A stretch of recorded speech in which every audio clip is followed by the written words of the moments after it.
Hello everyone, welcome back to my channel. Today we're just gonna do something fun. I saw my friend Amy from Dolly Mama Beauty do this on her channel, so I will link her video down below as well.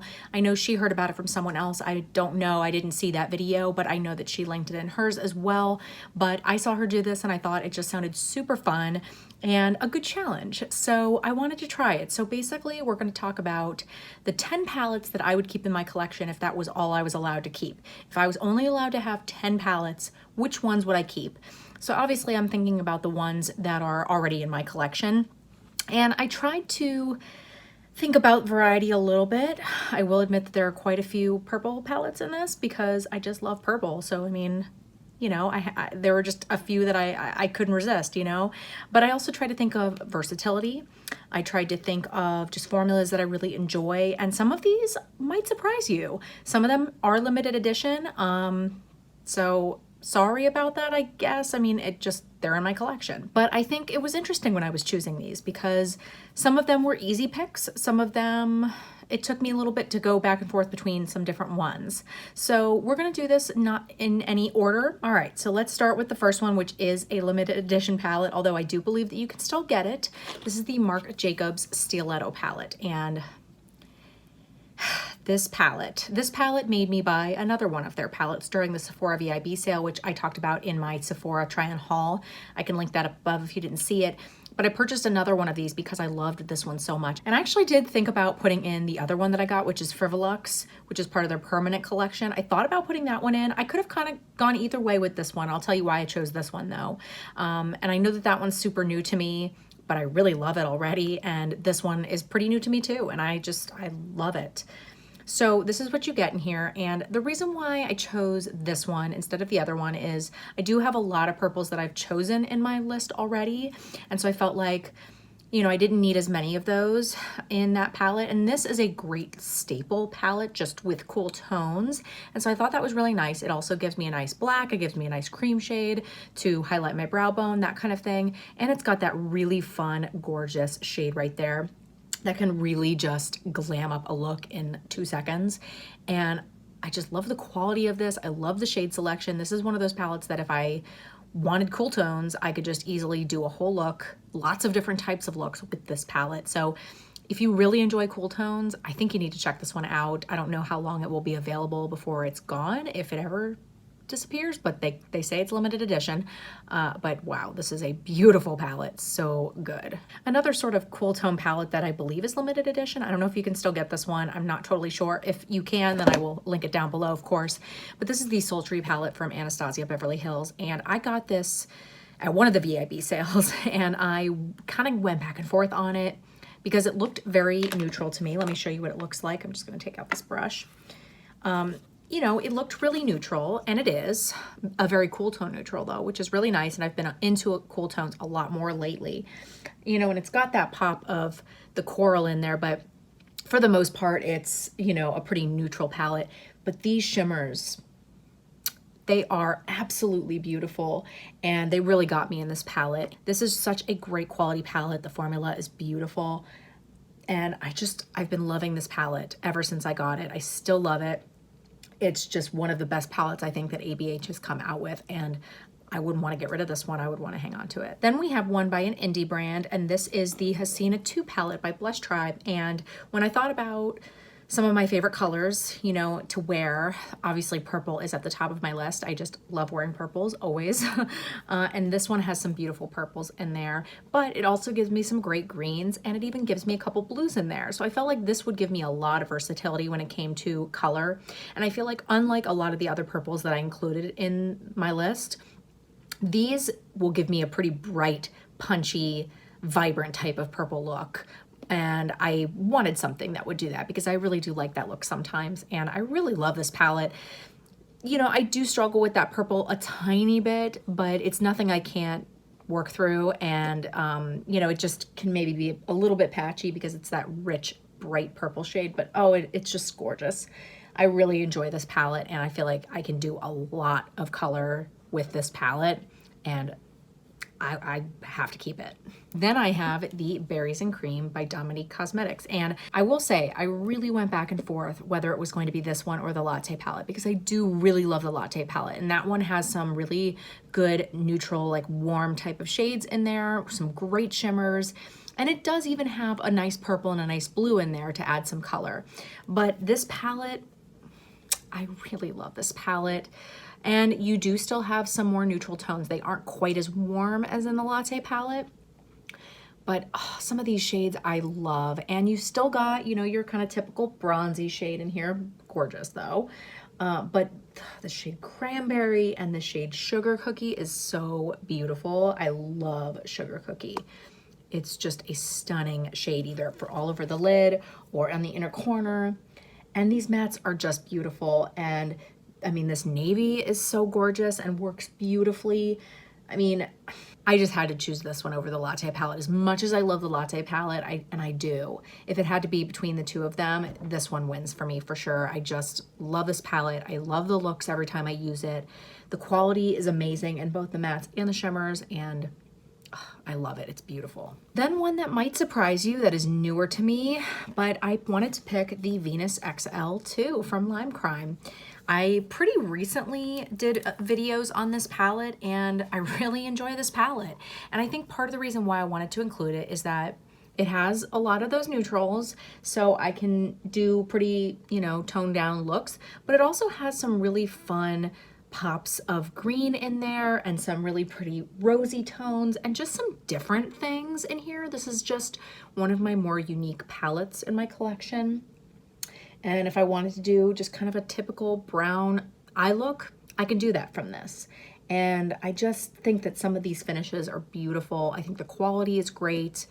And I don't know, I would really want to keep this one because I feel like it is something unique to me, and it is unique not only in my entire collection, but certainly in this list as well. So I really, really love this palette. All right, then a kind of pricey one. We're going to get into some pricey ones. This is the Natasha Denona Lila palette, and I absolutely love this palette. This has some gorgeous purples that I just had to have. I had to keep them. It has some of those gorgeous, gorgeous purple and pinks in here. It also has some beautiful different duochrome shades that are really unique. It's got beautiful mattes that can kind of take you in a more mauvey direction or a more, you know, kind of neutral brown direction. I feel like this is my kind of nighttime glammed up palette that I've added in. Not that I can't do that with all the other palettes too, but this palette, whenever I use it, it just really takes it to the next level. I mean, with some of these shimmers, with like these two right here, you're glam right away. It's so beautiful, and it's also expensive. So if I had to only keep 10 in my collection, I'm gonna keep one that I spent a lot of money on. All right, and so one more until we talk about one final brand, which I picked a few palettes from. So this might surprise you guys. It may not. It probably won't if you follow me on Instagram. But this is the Game of Thrones palette from Urban Decay. And I know it's limited edition, which in this list, that doesn't really matter. But this is a real collector's piece to me. But I also love the quality of it. I have to tell you, every time I use it, I'm so excited. First of all, I'm excited to use it, which is kind of the point. But I'm also, every time that I do use it, I'm just so happy with the look, and I'm so excited by the look. And I mean, I've seen mixed reviews of this from people, and I think a lot of the people who were kind of like about it were not fans, and so they weren't appreciating the fact that this is a collector's piece. You know, some people were complaining about it being bulky and about like this, you know, throne being a waste, but like that's kind of the point. Like, it's a collector's piece. This is something that I keep right there on my nightstand. Like, I display it. I love it. But I also really love the shadows that are in here. I have to tell you, I know they don't all totally like go with each character. I don't even care, honestly. And I know there are only a few mattes in here, but like, I've used other mattes with this. Like, it's okay. You can use other palettes with this palette, and I have done that. I've also used the mattes that are in here. The mattes that are in here are great. The shimmers that are in here are great. Some of them are a little more like topper shades, like I would say like these two, and even this one are almost more like topper shades. This one though, oh my God. I really love this palette. I've been so happy with it, and there's no way I would ever get rid of this. Like, this is This is easily one of my favorite palettes now, partly because it's Game of Thrones, and so it has that meaning to me because it's one of my favorite shows. But it's also, like, these shades are beautiful. And I know Urban Decay can be kind of hit or miss with their formula. I've definitely experienced that. This one's great. It just is. I love it. All right, and then I picked 3 palettes from Viseart. I had to pick from Viseart. It's one of my favorite formulas, and there was no doubt in my mind that I was going to include Viseart. So the first palette that I want to talk about is the Viseart Liaison palette, and I did a bunch of videos on this palette, and I still absolutely love it. It's easily become one of my favorite palettes ever. So with that kind of statement, obviously it's going to be in my 10. I love the fact that you do have more kind of neutral shades down there. So if you wanted to keep it a little more natural, you like less purple, you could do that. But boy, are these shades gorgeous. These shimmers are stunning. This one here, I don't even think you can get the full effect, but it has like tons of different like micro glitters in there that are so stunning. But these shimmers are beautiful and they're so different. Like, all of the shimmers are so different. This shade is beautiful. It's a beautiful pastel and it really has nice pigment. And then this shade is like a really, really dark, dark, dark purple that almost works as a black, but is not black.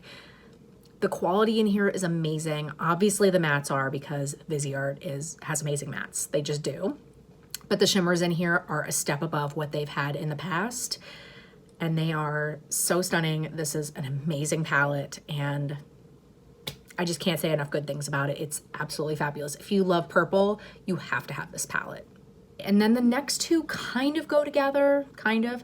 So the first one is their Neutral Mattes palette, and I had to include this because this has everything that I would need for a basic look. All the shades that I would need, either warm, neutral, you know, obviously it doesn't go super warm because it is a neutral palette, but you still have that shade right there, which you can mix in if you wanted to tone it down. You've got a black in here, you've got some lighter shades to use as brow bone highlights or anything like that. All of these different brown tones, I can do just an everyday look with this. I can use this in conjunction with other things. This is just a staple for me in my collection. It is such a user-friendly formula. It's almost foolproof and really beginner-friendly, but also obviously pro-friendly.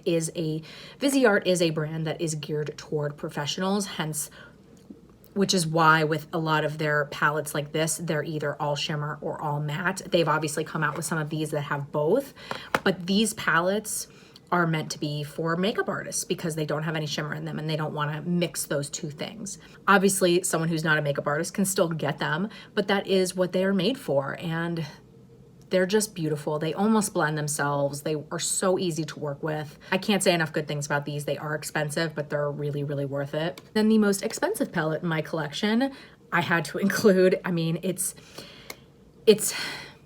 not only is it a palette that I absolutely love so much, and I feel like I could do anything with it, and especially if I pair it with this or any mattes of anything else, it's also a palette that means a lot to me because I got it basically as a gift for myself when I became Lifetime on Weight Watchers, and I saved up a Sephora reward that I'd gotten for $100 to go towards this palette because it is expensive, and it was like, ugh, and that helped. But this palette is one that I love, and that's why I chose it as that gift, but it also was that gift to myself, and so it means a lot because of that, and it makes me think of that accomplishment in my life. So this is the Grande Pro 2 from Viseart, and this is all shimmer. They also have one that's all matte that I would like to get at some point, but it's not a priority. This one was much more special to me, and this is what it looks like, and it is all shimmer, and it is glorious, and it will do anything you want it to do. Even some of these shades I feel like you can use in your crease. I've definitely been breaking that rule, whoever made that rule, I guess, that you aren't supposed to put shimmers in your crease. But some of these are definitely a little more like you could do that. But what I love about this palette is that obviously you've got different kind of color schemes across this way, but then you also have different finishes down this way. So like, for example, this row here, the second row has quite a bit of glitter in it, as you can see. Same thing with this last row. but like these shades here are almost like duochrome shades, like great highlighting inner corner shades. Some of these are a little bit more like kind of typical shimmers, but more duochrome. I mean, they're just like a lot of different formulas in here. These are like super metallic here. They're all just so different and they all are beautiful. And I can use this in so many different ways, and I have, and this is my baby. I absolutely love this. If you want to treat yourself, because it is expensive, if you want to get it as a gift, I mean, I don't think you would be disappointed. It's definitely very pricey. You know, it definitely helped to have that $100 reward. You can save up money with Ebates, you can, you save up gift cards, but honestly, it was worth every penny, and I will love this forever. All right, everyone, so that is it. If I could only choose 10 palettes in my collection, these are the 10 that I would choose. Let me know what you think of my choices. Were any of them extra surprising to you? Were any of them especially surprising to you? I know some of them definitely surprised me that I picked them, but I love every single one of these palettes for sure. And there are obviously other palettes in my collection that I love, but they just didn't make the cut. Let me know in the comments below what you would choose. Even if it's not a whole list of 10, what palettes would you for sure have to keep if you had to get rid of the rest of your palettes in your collection? If you have a channel, I would love to see you do this as well. I think it's a hard challenge, but it's a fun challenge. Thanks, Amy, for the idea. I had a lot of fun doing this. If you like this video, please make sure and give it a big thumbs up. That really does help out my channel so much. I post videos every single Monday and Thursday, 8 p.m. Central Time. If you are not subscribed, please hit the subscribe button. I would love for you to stick around, and I really hope to see you next time. Bye.